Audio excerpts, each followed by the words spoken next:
नमस्कार, दिन भर की बड़ी खबरों में आपका स्वागत है। मैं हूं परवीन शेख। इस बुलेटिन में आज बात होगी बेकाबू होती महंगाई की, अखिलेश के फैसले से बढ़ती योगी की मुश्किलों की। जानेंगे यूपी में कानून व्यवस्था की स्थिति पर क्यों उठ रहे हैं सवाल। दिल्ली नगर निगम को लेकर क्या है मोदी सरकार का प्लान। बात करेंगे केंद्र सरकार के फैसलों से बीजेपी सांसद की बढ़ती नाराजगी की। पंजाब से राज्यसभा उम्मीदवारों को लेकर मुश्किल में फंसी आप की। और बुलेटिन के आखिर में बात देश की धीमी पड़ती विकास दर की। लेकिन तमाम बड़ी खबरों से पहले एक नजर सुर्खियों पर। हरियाणा विधानसभा में पास हुआ धर्मांतरण विरोधी बिल। कांग्रेस विधायकों ने किया विरोध। धर्मांतरण पर कानून बनाने वाला देश का चौथा राज्य बना हरियाणा। किसान नेता राकेश टिकैत ने दी केंद्र की मोदी सरकार को चेतावनी। ट्वीट करके बोले, अगर सरकार दोबारा कृषि कानूनों को वापस लाती है तो देश में होगा बड़ा आंदोलन। केंद्रीय परिवहन और सड़क मंत्री नितिन गडकरी ने किया दावा। बोले 2024 तक अमेरिका जैसी हो जाएंगी भारत की सड़कें। मुंबई से श्रीनगर का सफर सड़क मार्ग से 20 घंटे में होगा पूरा। तेजी के साथ बंद हुआ शेयर बाजार। सेंसेक्स 696 अंक की उछाल के साथ 57,989 पर हुआ बंद। निफ्टी 197 अंकों की उछाल के साथ 17,315 पर हुआ बंद।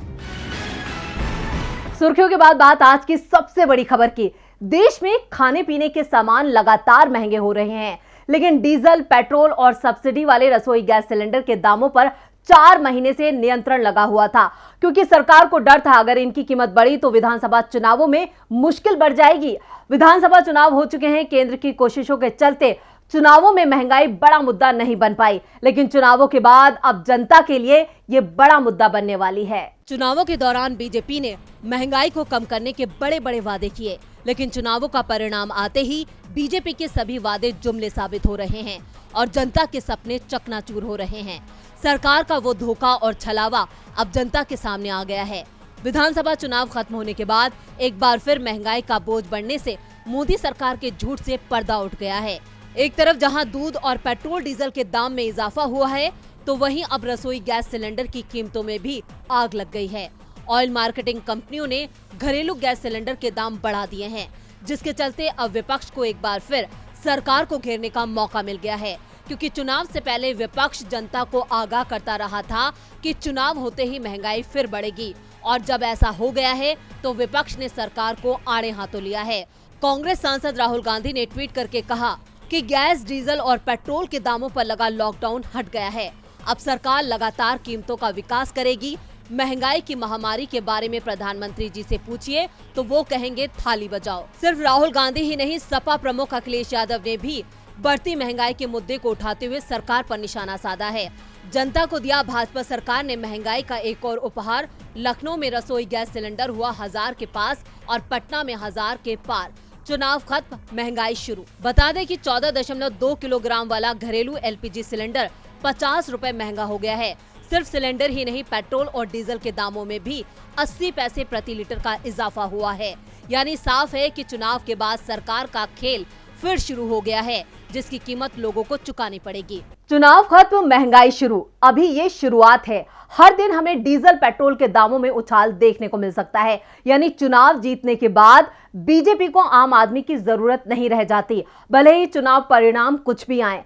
चुनावों के बाद बीजेपी जनता को भूल गई, तो चुनाव हारने के बाद अखिलेश यादव ने जनता के बीच ही रहने का फैसला कर लिया है। यूपी विधानसभा चुनावों में सपा का स्लोगन था, लखनऊ में अखिलेश आ रहे हैं। सपा को बहुमत भले ही ना मिला हो, लेकिन अखिलेश लखनऊ आ रहे हैं। तो क्या है सपा चीफ की रणनीति, देखते हैं ये रिपोर्ट। इस बार सीएम योगी के लिए दूसरे कार्यकाल की राह आसान नहीं होगी, क्योंकि इस बार सपा चीफ अखिलेश यादव बीजेपी सरकार की हर गलती का पूरा हिसाब लेंगे। चुनाव में मिली हार के बाद अखिलेश यादव अब नए सिरे से पार्टी को मजबूत बनाने की रणनीति में जुट गए हैं। सत्ता के गलियारों से ये बड़ी खबर सामने आई कि आजमगढ़ से सपा सांसद अखिलेश यादव ने इस्तीफा दे दिया है। हालांकि अखिलेश यादव करहल से विधायक बने रहेंगे। विधानसभा चुनाव में अखिलेश मैनपुरी की करहल सीट से 80,000 वोटों से चुनाव जीते थे। वहीं रामपुर से सांसद और सपा के दिग्गज नेता आजम खान ने भी लोकसभा की सदस्यता से इस्तीफा दे दिया है। आजम रामपुर शहर सीट से विधायक बने रहेंगे। आजम खान अभी सीतापुर जेल में बंद हैं। अटकलें लगाई जा रही थी कि अखिलेश यादव करहल विधानसभा सीट से इस्तीफा देकर लोकसभा की सदस्यता कायम रख सकते हैं, लेकिन मंगलवार को जिस तरह से उन्होंने संसद पहुंचकर लोकसभा अध्यक्ष ओम बिरला को अपना इस्तीफा सौंपा है, उससे साफ हो गया है कि अब वो प्रदेश की राजनीति में पूरी तरह से सक्रिय रहेंगे। खबरों की माने तो अखिलेश ने ये फैसला अपने पिता और समाजवादी पार्टी के संस्थापक मुलायम सिंह यादव के कहने पर लिया है।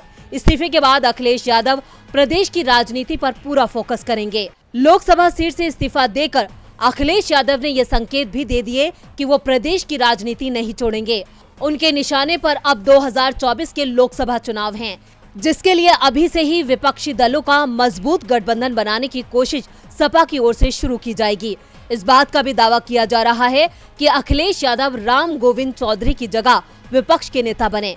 वैसे ये अखिलेश यादव को ही तय करना है कि वो प्रतिपक्ष का नेता बनना चाहते हैं या नहीं।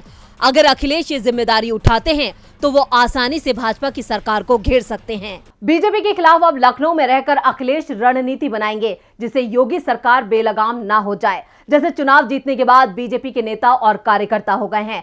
बीजेपी कार्यकर्ता ताकत के बल पर अब विपक्षी दलों को दबाने की कोशिश में जुट गए हैं। कानून व्यवस्था के नाम पर वोट मांगने वाली बीजेपी के नेता ही कानून को अपने हाथ में ले रहे हैं। और योगी सरकार में पुलिस क्या कर रही है, देखिए ये रिपोर्ट। बीजेपी ने यूपी विधानसभा चुनावों में जीत हासिल करने के लिए जनता से बड़े बड़े वादे और दावे किए थे। बीजेपी का दावा है कि उसके राज में प्रदेश में गुंडागर्दी खत्म हो गई है, लेकिन चुनाव के नतीजे आते ही यूपी से कुछ ऐसी तस्वीरें सामने आई हैं जिसने बीजेपी की असलियत को उजागर कर दिया है। जिन तस्वीरों को देखकर कहा जा सकता है कि कैसे बीजेपी राज में खुद बीजेपी कार्यकर्ता ही गुंडागर्दी करते दिख रहे हैं। और सबसे ज्यादा हैरानी की बात है कि ये सब पुलिस की मौजूदगी में हो रहा है और पुलिस मूक दर्शक बनी हुई है। चुनाव के नतीजे आने के बाद प्रदेश में एमएलसी चुनाव ने हलचल मचा रखी है और विधान परिषद चुनाव के दौरान गुंडागर्दी का सिलसिला भी जारी है। और ये गुंडागर्दी कोई और नहीं, खुद बीजेपी कार्यकर्ता ही कर रहे हैं। एटा में एक बार फिर समाजवादी पार्टी प्रत्याशी उदयवीर सिंह के साथ मारपीट की गई है।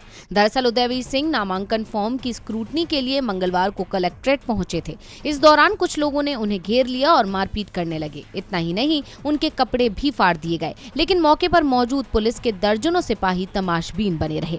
सपा प्रत्याशी उदयवीर सिंह ने बीजेपी पर गंभीर आरोप लगाए। उनका कहना है कि पुलिस बीजेपी के इशारे पर काम कर रही है। पुलिस के सामने सपा प्रत्याशियों के साथ मारपीट की जा रही है, लेकिन वो तमाशबीन बने हुए हैं, कोई कार्रवाई नहीं हो रही है। अब सपा प्रत्याशियों के साथ हो रही इस मारपीट ने बीजेपी को सवालों के कटघरे में खड़ा कर दिया है कि यूपी में गुंडागर्दी खत्म नहीं हुई है, बल्कि अब सिर्फ बीजेपी के नेता ही गुंडागर्दी करेंगे और पुलिस भी उनका कुछ नहीं बिगाड़ सकती। सपा उम्मीदवारों को पहले नामांकन करने से रोका और अब उम्मीदवारों पर निशाना साधा जा रहा है। कोशिश एमएलसी चुनाव जीतने की है, जिससे यूपी विधान परिषद में भी बीजेपी बहुमत हासिल कर ले। बीजेपी की नजर यूपी विधान परिषद के साथ दिल्ली नगर निगम यानी एमसीडी पर भी है। पहले एमसीडी चुनावों को टाला गया और अब दिल्ली की तीनों एमसीडी को लेकर एक बड़ा फैसला लिया गया है। देखते हैं ये रिपोर्ट। आज दिल्ली में मोदी कैबिनेट की बैठक हुई। इस बैठक में रक्षा मंत्री राजनाथ, धर्मेंद्र प्रधान और अमित शाह सहित अधिकांश मंत्री मौजूद थे। कैबिनेट बैठक में कई मुद्दों पर चर्चा की गई, लेकिन सबसे खास मुद्दा था दिल्ली की तीनों एमसीडी के विलय का, जिसको लेकर मोदी कैबिनेट में एक अहम फैसला लिया गया। केंद्र सरकार ने दिल्ली के तीनों नगर निगम को एक करने का फैसला लिया है, लेकिन मोदी सरकार का ये फैसला दिल्ली की आप सरकार को रास नहीं आ रहा है। दिल्ली में आपके पर्यावरण मंत्री गोपाल राय ने कहा है, अगर एकीकरण करना ही था तो 7 साल भाजपा के पास थे, तब भी किया जा सकता था, लेकिन जिस तरह से आनन फानन में एकीकरण को माध्यम बनाकर चुनाव टाले गए हैं, वो लोकतंत्र के लिए ठीक नहीं है। आपको बता दें, साल 2012 में नगर निगम चुनाव से पहले दिल्ली नगर निगम को 3 भागों में बांट दिया गया था, जिसके बाद दक्षिण नगर निगम, उत्तर नगर निगम और पूर्वी नगर निगम अस्तित्व में आ गए। अब 10 साल बाद फिर इन्हें एक किया जा रहा है। केंद्र सरकार के इस फैसले में नगर निगम के वार्डों की संख्या में कोई बदलाव नहीं किया गया है। दिल्ली में 272 वार्ड ही रखे जाएंगे, लेकिन मेयर का कार्यकाल बढ़ाकर कम से कम 2.5 वर्ष किया जा सकता है। इस व्यवस्था में तकनीकी पेच फंस सकता है, क्योंकि अभी की व्यवस्था के मुताबिक आरक्षण व्यवस्था का बड़ा पेच है। साल 2011 में दिल्ली की मुख्यमंत्री रही शीला दीक्षित ने दिल्ली विधानसभा में एक प्रस्ताव पास किया था, जिसे केंद्र सरकार ने अपनी मंजूरी दी थी और जिसके बाद तीनों नगर निगमों का पहली बार चुनाव 2012 में हुआ था। उस वक्त दिल्ली और केंद्र दोनों जगहों पर कांग्रेस पार्टी की सरकार थी और नगर निगम में बीजेपी का राज था। इस वक्त दिल्ली में आम आदमी पार्टी की सरकार है तो केंद्र में बीजेपी की सरकार है। मोदी सरकार का ये फैसला आपको रास नहीं आ रहा है। अब देखना होगा कि आप इस पर क्या एक्शन लेती है। एमसीडी चुनावों को तय वक्त पर न करवाने को लेकर आप पहले ही सुप्रीम कोर्ट में याचिका दाखिल कर चुकी है। अब तीनों निगमों के एक होने से आपकी राजनीति पर क्या असर पड़ता है, ये देखना होगा। 10 साल बाद फिर से दिल्ली निगम एक होगा, लेकिन इस प्रक्रिया के चलते चुनाव समय पर नहीं हो पाएंगे, जिसे लेकर आप सवाल उठा रही है। मोदी सरकार की नीतियों को लेकर सिर्फ विपक्षी दल ही सवाल नहीं उठा रहे, बीजेपी के सांसद भी सवाल उठा रहे हैं। खास तौर पर जिस तरह से सरकार सरकारी कंपनियों को बेच रही है, उससे नाराजगी दिख रही है। मोदी सरकार ने जब से सत्ता संभाली है, देश में निजीकरण को बढ़ावा दिया जा रहा है, जबकि सत्ता में आने से पहले बीजेपी ने रोजगार देने के बड़े बड़े वादे किए थे और अब निजीकरण करके बीजेपी लोगों को नौकरियां देने के बजाय नौकरियां खत्म कर रही है, जिसके चलते विपक्ष तो मोदी सरकार के इस फैसले के खिलाफ आवाज उठाता ही रहता है और अब बीजेपी के ही सांसद ने बीजेपी पर निशाना साधा है। पिछले कई दिनों से लगभग हर मोर्चे पर सरकार के खिलाफ अपनी आवाज बुलंद कर रहे पीलीभीत से सांसद वरुण गांधी ने अब निजीकरण के मुद्दे पर सरकार को घेरा है और अपनी ही सरकार को कटघरे में खड़ा कर दिया है। इतना ही नहीं, उन्होंने बैंक और रेलवे के निजीकरण को लेकर चिंता जाहिर की। उन्होंने कहा कि सरकार के इस कदम से बहुत सारे लोगों के रोजगार चले जाएंगे। वरुण ने ट्वीट कर कहा कि केवल बैंक और रेलवे का निजीकरण ही 5 लाख कर्मचारियों को जबरन सेवानिवृत्त यानी बेरोजगार कर देगा। समाप्त होती हर नौकरी के साथ ही समाप्त हो जाती है लाखों परिवारों की उम्मीदें। सामाजिक स्तर पर आर्थिक असमानता पैदा कर एक लोक कल्याणकारी सरकार पूंजीवाद को बढ़ावा कभी नहीं दे सकती। वरुण गांधी ने सरकार के निजीकरण को बढ़ावा देने के फैसले की कड़ी आलोचना की है। इससे पहले सरकार की तरफ से 2 सरकारी बैंकों के निजीकरण को लेकर भी विपक्ष ने विरोध प्रदर्शन किए थे। कांग्रेस का कहना था कि पूर्व प्रधानमंत्री इंदिरा गांधी ने 14 बैंकों का राष्ट्रीयकरण किया था, लेकिन ये सरकार एक एक करके मर्ज कर रही है। इससे गरीबों को बैंकों का लाभ नहीं मिलेगा। ये काम इसलिए किया जा रहा है ताकि केवल कुछ लोगों को ही बैंकों का फायदा मिले। अभी तक विपक्ष ही सरकार के फैसले की निंदा कर रहा था, लेकिन अब तो सरकार के अपने सांसद भी उस पर सवाल उठा रहे हैं। ऐसे में देखना होगा कि सरकार की आंखें कब खुलती हैं। सब कुछ उद्योगपतियों को सौंप दिया जाएगा तो सरकार लोगों को रोजगार कहां से देगी? कैसे मोदी सरकार का हर साल 2 करोड़ रोजगार देने का वादा पूरा होगा?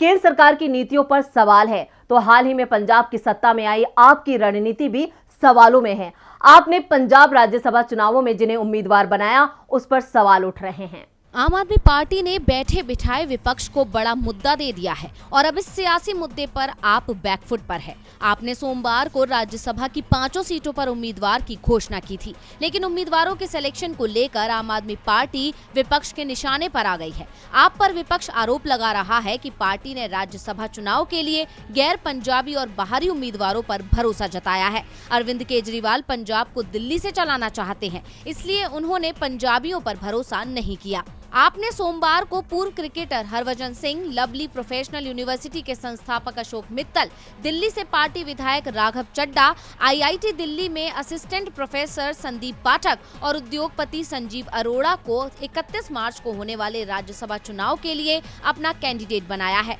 5 में से सिर्फ हरभजन सिंह ही पंजाब से जुड़े हैं, जिसे लेकर विपक्ष अब आपको घेर रहा है। कांग्रेस विधायक सुखपाल सिंह खेरा ने कहा कि नामांकन न केवल निराशाजनक है, बल्कि दिल्ली के मुख्यमंत्री अरविंद केजरीवाल की स्पष्ट मोहर है। मेरी धारणा थी कि मुख्यमंत्री भगवंत मान देश के उच्च सदन में पंजाब के प्रमुख हस्तियों को भेजेंगे ताकि वो राज्य से संबंधित विभिन्न मुद्दों को प्रभावी ढंग से उठा सके। हालांकि ऐसा लगता है कि सीएम ने पंजाब के हितों को पूरी तरह से सरेंडर कर दिया है। गौर करने वाली बात ये भी है कि आम आदमी पार्टी के उम्मीदवारों के पर्चा दाखिल करने के कुछ घंटे पहले पूर्व परिवहन मंत्री अमरिंदर सिंह राजा ने सीएम भगवंत मान को खत लिखकर कहा कि उन्हें पूरा विश्वास है कि आप पंजाब से ऐसे लोगों को भेजेंगे जो पंजाब के लिए आवाज उठाएंगे, ताकि दुनिया के हर कोने में लोग अपने मान साहब पर गर्व करें। अकाली दल के संरक्षक प्रकाश सिंह बादल ने कहा कि आप पंजाब का अधिकार छीन रही है, तो वहीं इस मामले पर बीजेपी ने भी आपको घेरा है। भाजपा के नेताओं का कहना है कि आप आम आदमी की पार्टी होने का दम तो भरती है, लेकिन किसी भी आम आदमी को टिकट नहीं दिया। इतना ही नहीं, राज्यसभा उम्मीदवारों को लेकर पंजाब में आपके कार्यकर्ताओं में भी नाराजगी देखी जा रही है, क्योंकि पार्टी ने किसी भी स्थानीय कार्यकर्ता पर भरोसा नहीं जताया। एकमात्र पंजाबी चेहरे हरभजन सिंह भी पार्टी से कुछ समय पहले ही जुड़े हैं। और बुलेटिन के आखिर में बात देश की धीमी बढ़ती विकास दर की। देश में मोदी सरकार बनने के बाद से ही देश की विकास दर को झटके लग रहे हैं। 8 साल से देश की विकास दर लगातार धीमी पड़ती जा रही है और अब अंतर्राष्ट्रीय रेटिंग एजेंसी ने देश की विकास दर को लेकर बड़ा दावा किया है, जिससे मोदी सरकार की नीति पर सवाल उठ रहे हैं। मोदी सरकार सत्ता में आने से पहले ये दावा और वादा करती थी कि देश में विकास की रफ्तार को तेजी से ऊंचाइयों तक ले जाने का काम करेगी। जो काम पुरानी सरकारों ने नहीं किया वो मोदी सरकार में होगा। लेकिन सरकार के दावों के उलट देश की विकास दर लगातार सुस्त होती जा रही है। अंतर्राष्ट्रीय रेटिंग एजेंसी फिच ने दावा किया है कि मोदी सरकार में भारत की विकास की रफ्तार और धीमी हो सकती है। फिच ने देश में बढ़ती महंगाई के कारण अगले वित्त वर्ष के लिए भारत के विकास के अनुमान को 10.3% से घटाकर 8.5% कर दिया है। यानी एक झटके में फिच ने अपना अनुमान 2% कम कर दिया है। फिच ने कहा, हमने भारत के लिए वित्त वर्ष 2022-23 में अपने विकास पूर्व अनुमान को तेजी से बढ़ती ऊर्जा कीमतों के कारण घटाकर 8.5% किया है। इतना ही नहीं, तेल और गैस की कीमतों में उछाल से उद्योग की लागत बढ़ेगी और उपभोक्ताओं की वास्तविक आय में कमी आएगी। फिच ने विश्व सकल घरेलू उत्पाद यानी वर्ल्ड जीडीपी ग्रोथ की वृद्धि के अनुमान को 0.7% से घटाकर 3.5% कर दिया है। फिच ने देश की विकास दर का ही अनुमान नहीं घटाया, बल्कि ये भी संकेत दिए हैं कि मोदी सरकार महंगाई को नियंत्रित नहीं कर पा रही है, जिसका असर विकास दर पर पड़ रहा है। महंगाई का सबसे ज्यादा असर गरीब और मध्यम वर्ग पर दिखाई दे रहा है। बेतहाशा बढ़ती महंगाई के कारण हर चीज गरीब और मध्यम वर्ग की पहुंच से बाहर होती जा रही है। आसमान छूती महंगाई के कारण घरों के बजट पटरी से उतर चुके हैं। बाजार में दाल, सब्जियों, सरसों तेल, दूध, कपड़ा, रसोई गैस के लगातार बढ़ रहे दाम ने आम जन की कमर तोड़ दी है। होली के बाद पेट्रोल डीजल के दामों में भी इजाफा देखने को मिला है।